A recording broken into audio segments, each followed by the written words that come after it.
Hello all. This video is going to be about kind of a half repair we do on some of lines that are exposed but they're not completely up.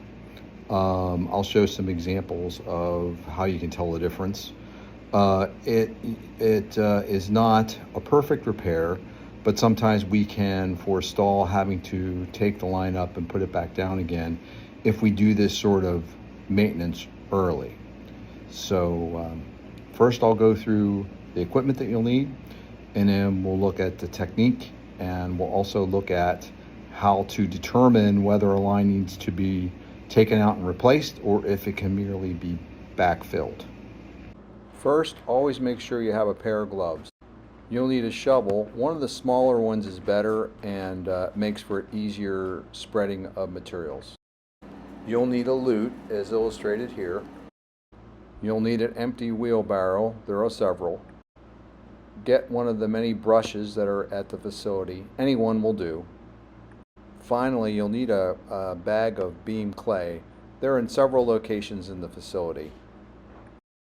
Mostly you'll find them here back along the slab, but there'll be occasionally partial bags here and there. One of the more important considerations is all of this is when is it appropriate to backfill a line and when is it appropriate to fix a line. Anytime you start to see the sides of a line, that's a clue that something has to happen.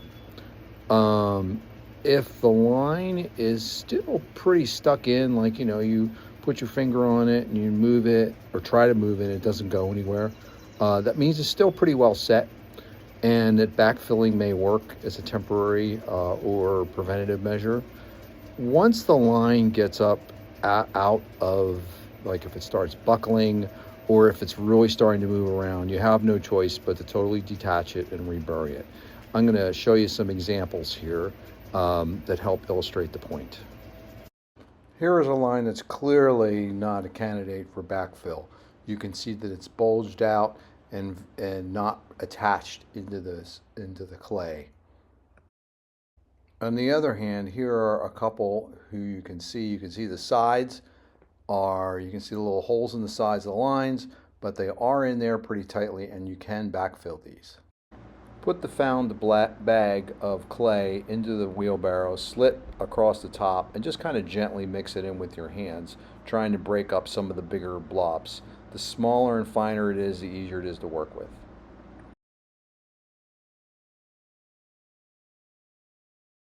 Next, what we want to do is we want to clear away the loose material that is near where you want to fill in the line. Most of this stuff is going to be brick chips and doesn't make for very good structural holding of the line in. So let's move it out of the way. We're going to move it back when we're done.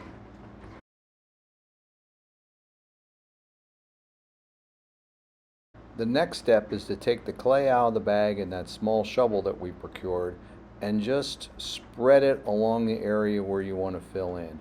I generally take small shovelfuls and do it in clumps. However, that is not the only way to do it.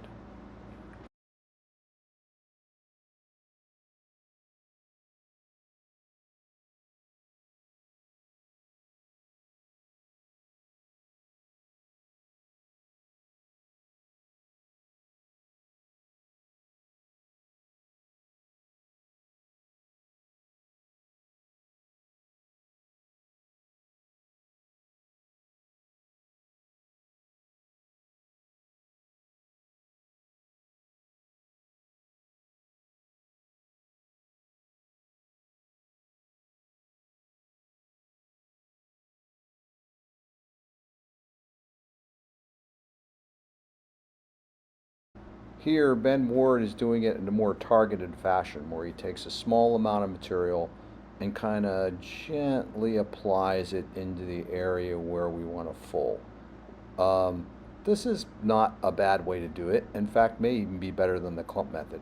Either way, what you want is you want a lot of material along the line, and then we're going to kind of pack it.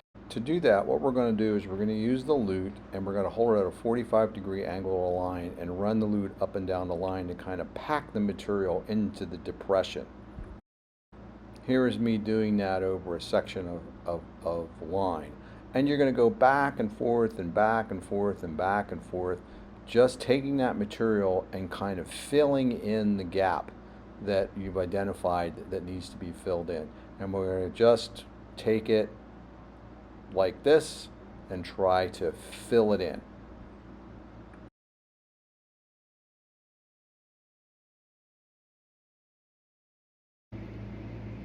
The next step in this process is to water the heck out of the repair. What that does is that kind of melts the clay, those little round nodules of clay that you'll get in there, as well as the more powdered stuff. It'll kind of melt them down and turn it all into mud, which is exactly what we want, because what'll happen is when that mud dries, that'll really seal that line in there well. So that's what I'm going to go through next.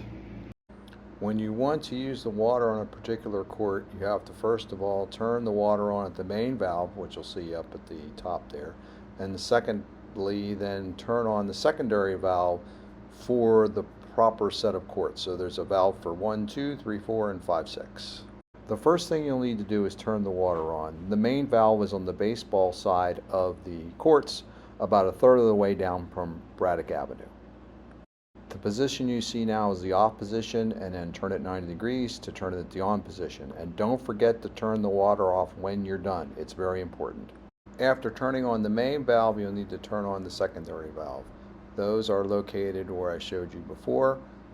Take that orange little doobie and flip it from one way to the other, and it'll turn the water. Take the hose and extend it as far as you need. Do not drag the hose across the quart. You'll find that the hose does more damage than you expect.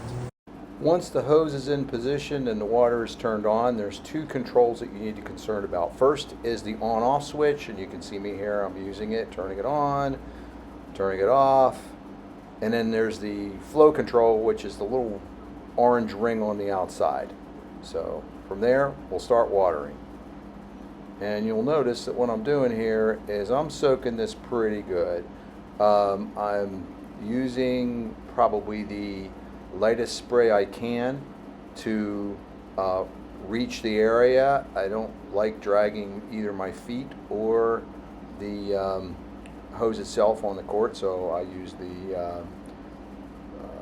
the hose to manipulate the hose to get it to where I want it to go. And you can see I'm wetting it down pretty good. The idea here is to melt the clay so that it turns into mud and then solidifies and seals in the line.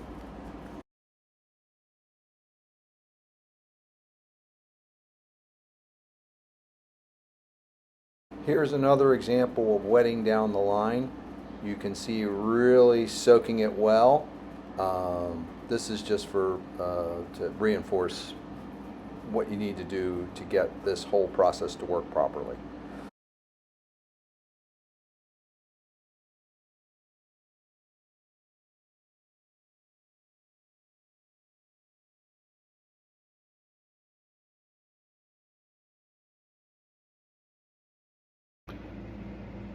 When you're done, turn off both valves and recoil the hose up by the secondary valve and kind of put it away and let everything dry.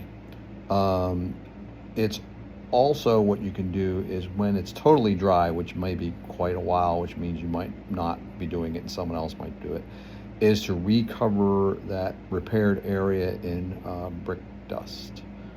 And that's pretty much it. You've just backfilled a line. So thanks a lot for listening, and on to the next event.